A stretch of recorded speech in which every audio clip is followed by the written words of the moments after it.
Hey, what's going on, guys? Hex here, and today we're taking a look at Star Wars 6-inch Blackline series Sabine Wren. This is from the cartoon Star Wars Rebels, and giving you guys a little 360 of her. This is one that has been hard for me to pick up and find. I finally found it in a Toys R Us. The only figure that I am missing thus far is Darth Revan, if that's how you say it, or is it Revan, something like that. I think it's Revan. But he's been impossible to find. So is this one. Finally found this one, and I need another. Because now that I have it in hand, I'm like, I need one with the helmet on and with the helmet off.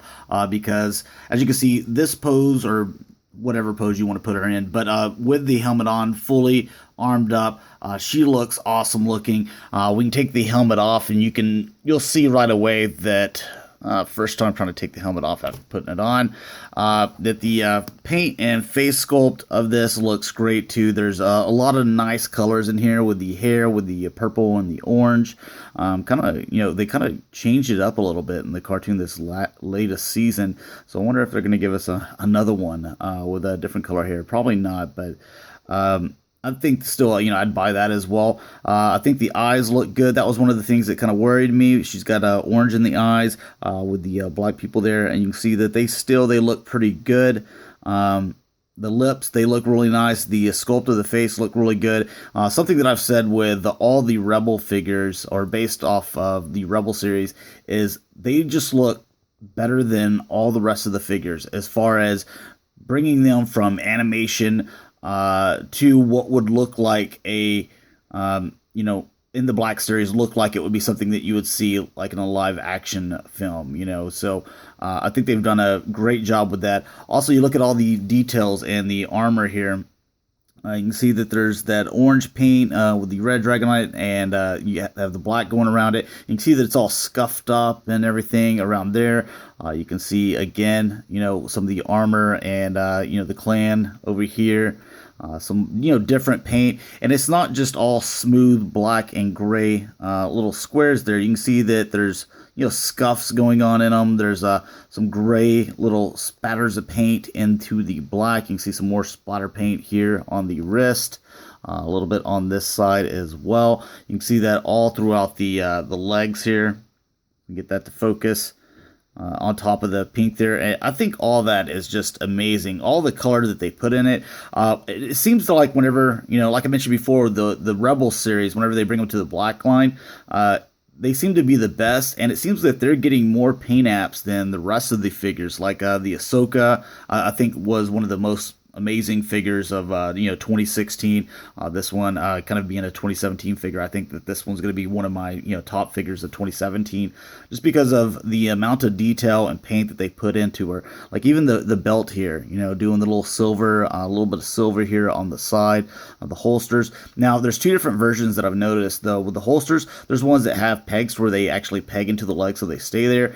This is one that actually they're a little bit loose right there, so they don't have that hole in the leg to where they kind of hinder it from moving maybe, or always stay down. So I much prefer this one. I know there's the two variants out there, so maybe I'll find the other one eventually, but I do want another one of these figures to go in my collection, just because the face looks good. I definitely want that on the shelf, and then have her with the helmet on. That looks awesome as well, so I definitely want that.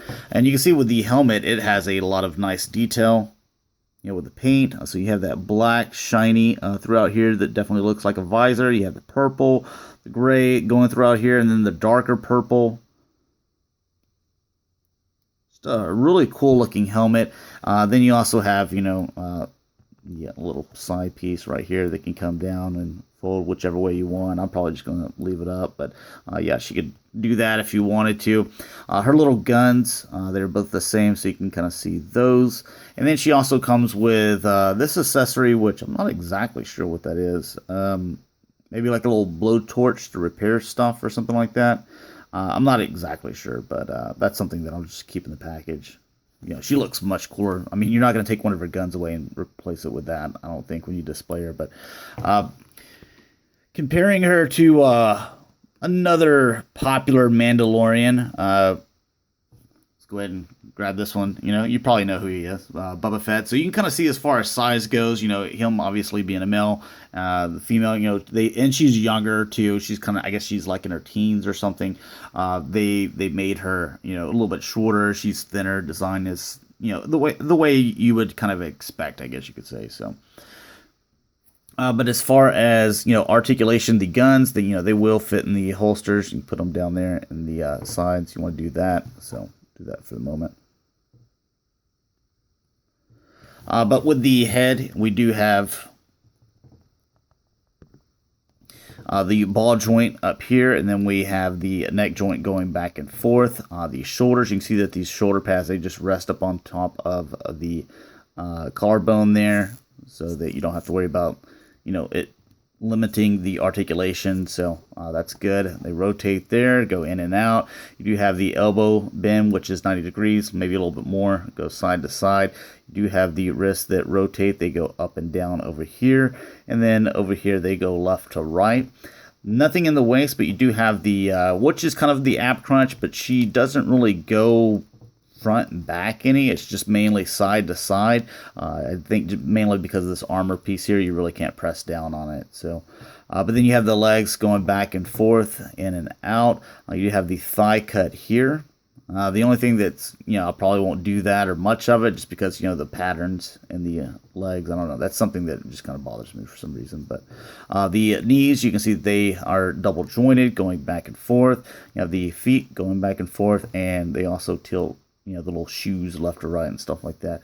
Also the, you know, just the beautiful paint in the knee pads. Just, they don't skip out on the paint and detail when it comes with these Rebel figures. I think whoever's behind, you know, designing these for the 6-inch Blackline series, I think that they're a huge Rebel fan. That's the only thing that I can come to, because these just seem to be, you know, just right above, you know, like an extra tier of quality over some of the other ones that we get, to where you're like, some of them are good, you know, a lot of them are, and then some you're like, oh, it's kind of, you know, kind of like you meld it in a little bit. But these guys, they take as much time as they can, it seems. So could be even more impressed with this figure. Hopefully I'll find another one and a Darth Revan eventually, without having to pay a fortune for it. So anyway, thanks a lot for watching, guys. Hopefully you enjoyed, and I'll talk to you later. Peace.